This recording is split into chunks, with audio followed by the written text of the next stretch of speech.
Meghan Markle. I'm gonna go to my audition because they want me to dance wildly. Look, that it's $600 for 2 days, and if not, then I'll probably get extra work for it, which would just be that'd be just as good. I mean, I won't get any camera shots, but it'll still be fun, and that would probably be like $200. Here's mine, classy girl on my plate holder. Yeah, the ex-boyfriend got that for me. I think she's a nasty piece of work, and I think it's very sad what is happening to the royal family, particularly at a time. I was such a fraud. Over the last couple of days, there was that new photograph published of Prince Andrew, former Prince Andrew, rather disturbing. Well, Andrew Mountbatten Windsor is no longer a prince. He was stripped of all his royal titles by the king. The outcome will be, but definitely not good. I would never have introduced them. How much of the hate is women completely spewing that to other women? Meghan Markle gets slammed as she gets downgraded, along with Prince Andrew? Yikes. And I wasn't just being thrown to the wolves, I was being fed to the wolves. A single photograph of a handwritten ledger just destroyed a billion-dollar empire overnight. Prince Harry walked through Heathrow Airport alone, his wedding ring finger completely bare, while across the Atlantic, every phone call Meghan Markle makes goes straight to voicemail. The woman who once commanded Hollywood's attention now sits isolated in her $14 million mansion, abandoned by every celebrity friend who once rushed to defend her. What could possibly cause such a catastrophic collapse in mere days? The answer lies in a rusted ammunition box hidden in a London storage unit containing evidence so explosive that it rewrote everything we thought we knew about the Duchess of Sussex. This isn't tabloid gossip or palace whispers. This involves dated receipts, audio recordings, and a code name that Harry himself unknowingly used during their most intimate moments together. The person who unearthed this devastating evidence wasn't a journalist or a palace insider. It was Sarah Ferguson, the woman everyone had written off as a bitter, bankrupt outcast with nothing left to lose.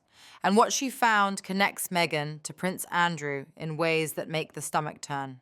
Sarah Ferguson stared at her cramped rental apartment, surrounded by cardboard boxes containing the remnants of her former life. Just months earlier, she had lived at the Royal Lodge, enjoying the privileges that came with proximity to the crown. Now she was essentially homeless, cast out when Andrew was evicted from the property by King Charles himself. But her current destitution wasn't what fueled the fire burning inside her. It was a 20-year-old betrayal that she had finally pieced together, one that explained why her life had taken such a devastating turn. She picked up an old photograph from 2001, studying it carefully. That was the year everything seemed possible. She and Andrew were on the verge of remarriage. The Queen had given her tacit approval. Public sentiment was shifting in their favor. Had that reunion succeeded, Sarah's position would have been secure regardless of whatever scandals eventually engulfed her ex-husband. Everything changed after Andrew's solo vacation to Nice in the summer of 2002. He returned a different man entirely, cold, evasive. All discussions about their reunion simply evaporated without explanation. Sarah had always sensed that another woman had inserted herself into that summer, transforming Andrew into someone she no longer recognized. For 2 decades, the identity of that woman remained a mystery. But whispers from the old European elite had finally connected the dots. The name that kept surfacing made Sarah's blood run cold. Meghan Markle. The realization hit her like a physical blow. Meghan wasn't simply the arrogant American who had married into the family and caused endless drama. She was potentially the third party who had shattered Sarah's entire future before anyone even knew her name. If this connection proved true, then Meghan's entire fairy tale narrative about meeting Harry and falling in love was built on a foundation of carefully concealed lies. Sarah needed attention to survive her current financial crisis. She also needed revenge for 20 years of stolen happiness. The convergence of these two needs created a dangerous determination. She picked up her phone and dialed a contact she had saved for emergencies. Mike was a tabloid hunter with a reputation for pursuing stories that others considered too risky. When he answered, Sarah didn't waste time with pleasantries. I have an exclusive on Meghan Markle that will make everything else look like child's play. Forget about Harry and the palace drama. Dig into the summer of 2002 in Nice. There was a yacht called the Blue Infinity. Meghan wasn't there as a guest. She was hired staff, brought on to entertain Andrew and his friends. I know this because she's the reason Andrew called off our remarriage. It's when other people come and tell you what they have either seen or heard or interacted with Absolutely, yes. And it was given to me and I got it in the car. And the thing is, I'm not going to go down to this point. The silence on the other end lasted only a second before the frantic sound of typing began. Sarah allowed herself a small smile. She had just armed a nuclear warhead aimed directly at Montecito. The California morning shattered when Meghan's tablet vibrated violently on the glass coffee table. A headline from a leading British publication struck her eyes with the force of a physical blow. Sarah Ferguson alleges Meghan Markle was hired staff on Andrew's yacht in 2002. The smoothie in her hand slipped, shattering on the pristine white rug. Green liquid spread like a stain across the carefully curated perfection of her living room. Her face drained of all color, shifting from composed calm to absolute panic in seconds. She paced the expansive room, breath coming in short gasps, nails digging into her palms hard enough to leave marks. She had spent millions of dollars and years of careful effort erasing digital footprints, altering records, and constructing the narrative of a struggling actress who overcame adversity through talent and determination. She had believed her past in the Mediterranean party scene was buried so deep it could never surface. But Sarah Ferguson, that destitute and vindictive woman, had dared to dig it all up. The sliding glass door opened. Harry walked in from the garden, holding a printed newspaper, his face a mask of shock and barely controlled fury. Meghan immediately shifted into performance mode. She didn't scream or throw objects. Instead, she collapsed onto the sofa, shrinking into herself, shoulders trembling with apparent fragility. Tears fell at precisely the moment Harry approached, creating the portrait of a woman shattered by cruel and baseless attacks. Harry rushed over, kneeling to embrace his wife. Seeing her apparent pain, his rage flared toward the obvious target. He gripped his phone, ready to call their legal team and sue Sarah for defamation. But just as Harry was about to make the call, Meghan grabbed his hand with surprising force. Her nails dug into his skin. Her body went completely rigid. In her mind, alarm bells were deafening. A lawsuit meant the court would trigger the discovery process. She would be forced to submit old passports, flight schedules, and personnel records from 2002. Former crew members could be dragged in as witnesses. The carefully constructed lies would be exposed naked before the law and the entire world. She shook her head violently, eyes pleading and full of panic. Sarah is desperate for money. She's creating a scandal to get attention. We shouldn't take the bait. We're above this.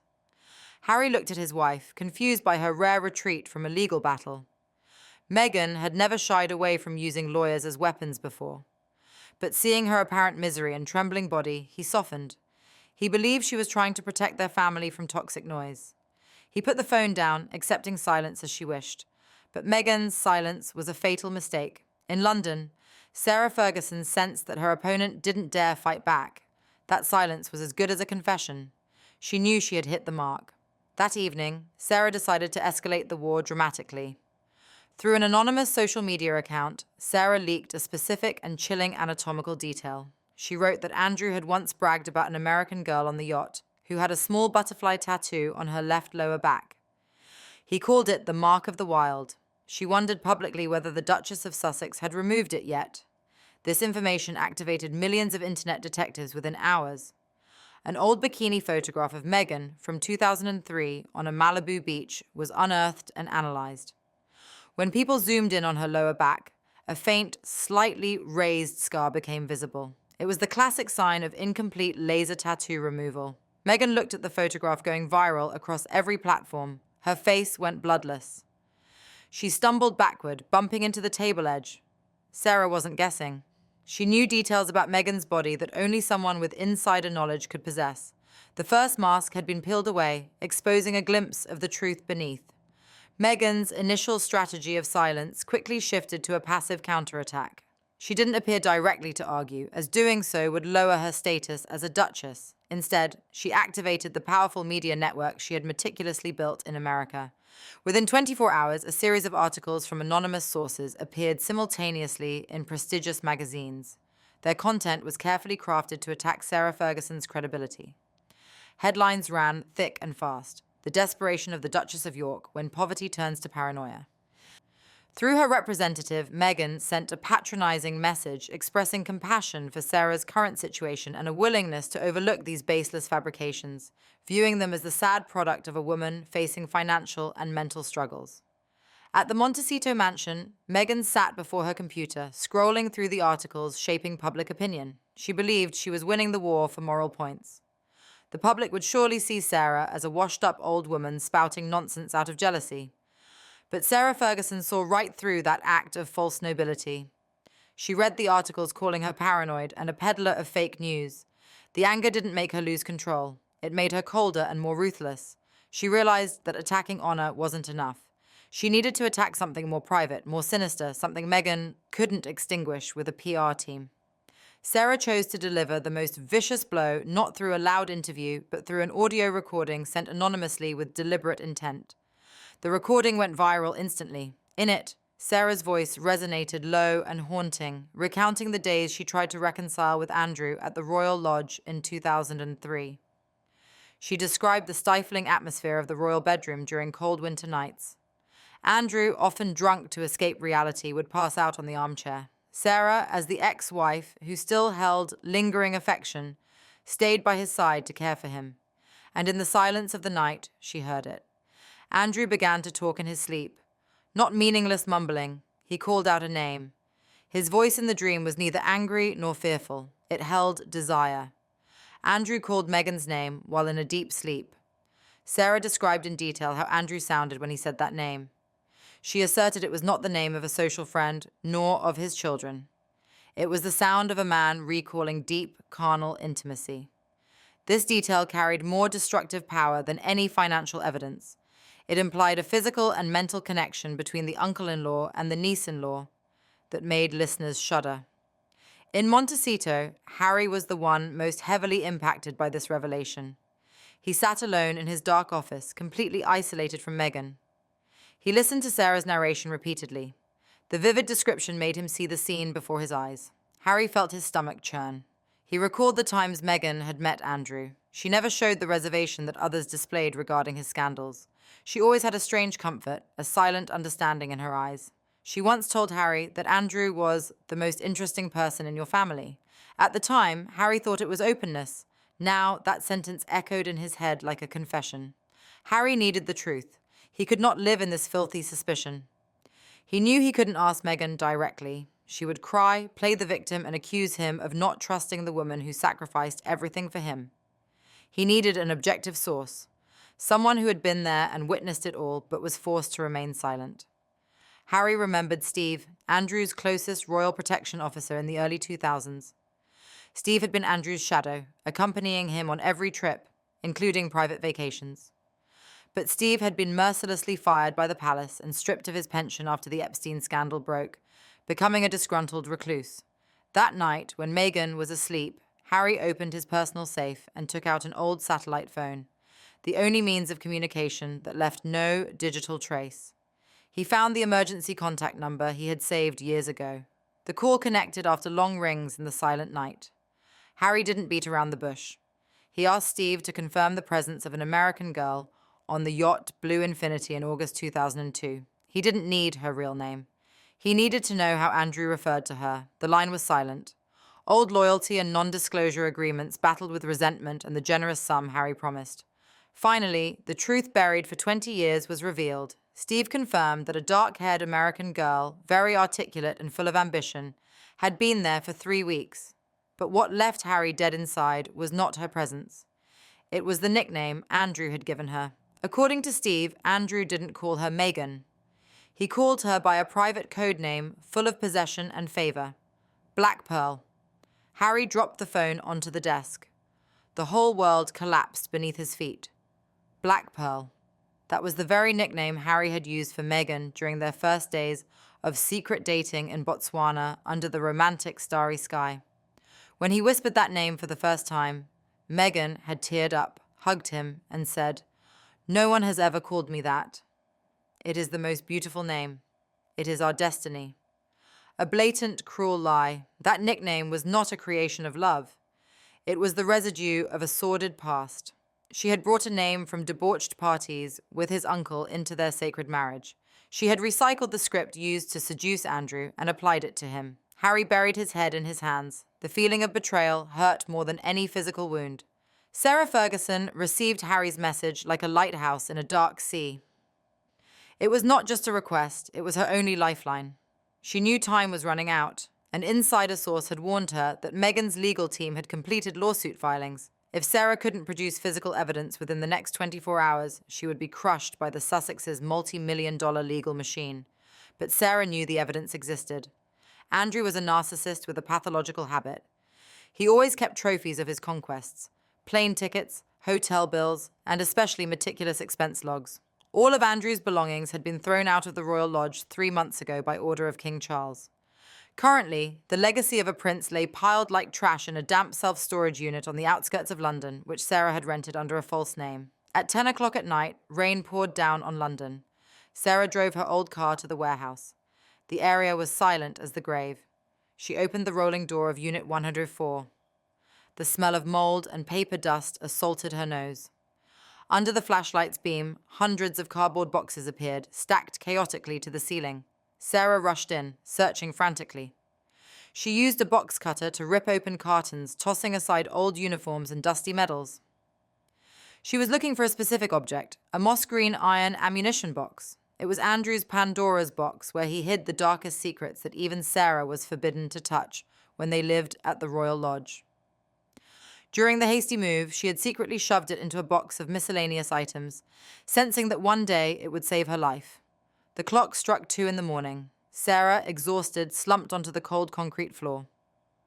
The flashlight beam accidentally swept under a rusty metal shelf in the far corner. There was a glint of metal. Sarah crawled over, brushing away old newspapers. That was it. Andrew's old military iron box. It was locked with a 3-ring mechanical combination lock. Sarah took a deep breath, trying to think with Andrew's mind. The Queen's birthday didn't work. Their wedding anniversary didn't work. She remembered the summer of 2002. Andrew always considered that trip on the Blue Infinity the pinnacle of freedom. The day the yacht set sail from the port of Nice. August 10th, 2002. She turned the dials. 108. The click of the lock opening sounded like a gunshot in the dead of night. Inside, there were no jewels. Only a tattered black leather notebook and 3 mini cassette tapes. Sarah picked up the notebook. The cover bore Andrew's neat handwriting. Logbook, summer 2002, the good times.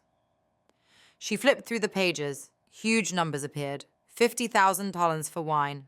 20,000 talents for caviar. Then she stopped at the page dated August the 14th, 2002. Andrew's handwriting appeared clear and undeniable. External staff costs: Sophie, France, $3,000. Elena, Russia, $3,000. Meghan M., USA, £10,000. Note: bonus 2,000 cash. Reason: excellent service attitude. Codename: Black Pearl. Sarah had to cover her mouth to stifle a scream of victory. Meghan M., 10,000 tens. A figure 3 times that of the other girls. The phrase excellent service attitude and the codename Black Pearl matched perfectly with the information Harry had extracted from Steve. This was the most solid legal evidence. Meghan was not a guest. She was hired staff. She accepted cash to serve. But Sarah didn't stop there. She took the old Walkman lying at the bottom of the box and put the tape labeled Black Pearl into the player. Static hissed. Then came soft jazz music, the sound of waves lapping against the hull and Andrew's drunken, slurring voice. Come now, my Black Pearl. Show everyone your real talent. You're worth every penny I spent. And then a female voice rang out. Flirtatious, calculated, but with the unmistakable California accent of Meghan Markle. As long as you're happy, Andy, I'll do whatever you want. But you have to remember your promise to introduce me to the directors in London, okay? I'm doing this for my future. Sarah turned off the player. She sat in the darkness of the warehouse, smiling coldly. This wasn't just proof of an affair. This was proof of a transaction. Meghan Markle was not a victim being used. She was a seasoned emotional merchant willing to use her body to trade for a chance to advance into the British elite. Sarah photographed the diary page and recorded the tape. She pressed send. Destination: Harry's secret phone number.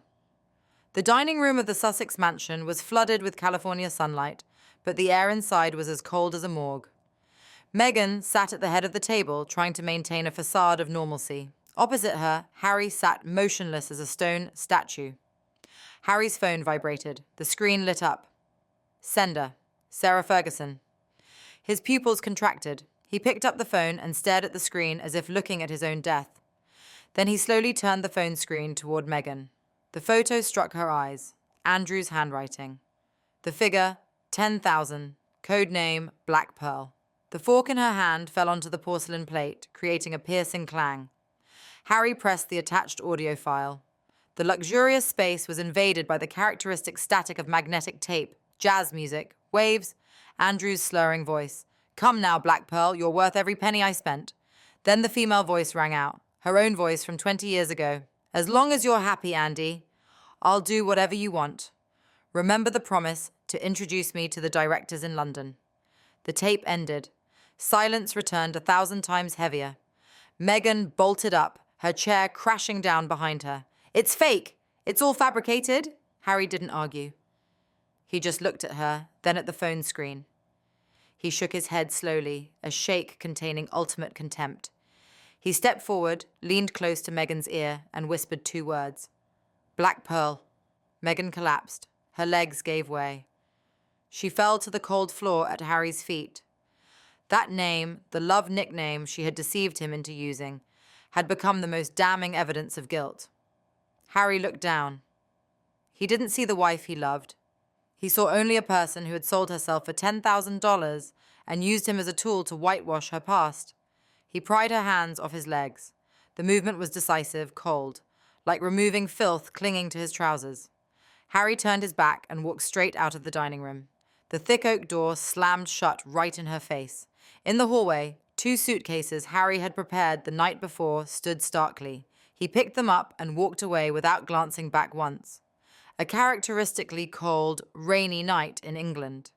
The VIP lounge doors opened. The flash of hundreds of paparazzi cameras erupted like a lightning storm. Prince Harry stepped out alone. No Meghan holding his hand. No American bodyguards. No entourage. He wore a rumpled grey coat, beard unkempt, eyes red and sunken. He kept his head down, walking quickly through the chaotic crowd. His left hand, where the Welsh gold wedding ring once sat, was now bare. He didn't step into the armoured Royal Range Rovers. He hailed a traditional black cab. The old driver looked in shock at the special passenger in the rearview mirror, but Harry remained silent, leaning his head against the cold window. The image of Harry alone immediately appeared on the front page of every global newspaper. No press release was needed. That photograph was the most emphatic declaration. Across the ocean, Meghan Markle was enduring the cruelest sentence for someone who craved attention above all else. Absolute isolation. The $14 million mansion was plunged in darkness. Meghan sat on the living room floor, surrounded by empty wine bottles. Her phone, once an inseparable object, had become a harbinger of doom. The screen lit up continuously with notifications. Netflix announced indefinite project suspension. Her management company terminated her representation contract. Fashion houses rescinded invitations. She opened her contacts, finding Oprah Winfrey's number. She pressed call. The ringing lasted forever, then went to voicemail. She called Tyler Perry. Voicemail. She called Serena Williams. Subscriber unavailable. The powerful friends who once surrounded her, hailing her as a feminist icon, had evaporated as if they never existed. In high society, rumors of the logbook and the name Black Pearl had spread faster than a virus. No one wanted to be associated with an exposed yacht girl. Meghan threw the phone against the wall. It shattered. She let out a heart-wrenching scream in the vast but empty house. She wasn't handcuffed. She wasn't thrown in jail. But she had been sentenced to social death. She was imprisoned in her own gilded castle, wealthy but despised by the world. She walked to the large mirror, looking at her reflection. Hair disheveled, makeup smeared. She lifted her shirt, looking at the faint butterfly scar on her left lower back. The mark of the past had returned to swallow her future whole. Sarah Ferguson sat by the window, watching the rain taper off. On the table was a steaming cup of Earl Grey tea, and her phone open to the news of Harry's return. She didn't laugh out loud. She threw no victory party. Her face was still, with only her eyes gleaming with deep satisfaction. She didn't receive millions in lawsuit winnings. She was still poor, still living in a cramped rental, still ostracized by King Charles. But she had reclaimed the most important thing, the power of fear. She had proven to the royal family and the world that you should never back a she-wolf into a corner, even if she is old and has lost her fangs. She was the keeper of the ghosts of the past, and she knew exactly when to release them. Her phone vibrated slightly, a text from an unknown number. She knew it was Andrew. The message content was just 2 words. Thank you. Sarah finished reading, her fingers sliding lightly across the screen. Delete message. She didn't do this for Andrew, she did it for herself. Sarah stood up, walking toward the small safe hidden behind an old painting. She opened the safe, placing the phone containing the digital copy of the logbook and the recording inside. She closed the safe door, spinning the dial. The secret was sealed once more. But Meghan Markle would live the rest of her life in the haunting fear that one day that iron door would open again. Sarah returned to her chair, taking a sip of tea. She looked out at the London sky beginning to brighten. The Game of Thrones had ended. The outsider had been eliminated. And the gatekeeper of dark secrets still sat there, silent and dangerous. That's it for today, folks. See you in the next video.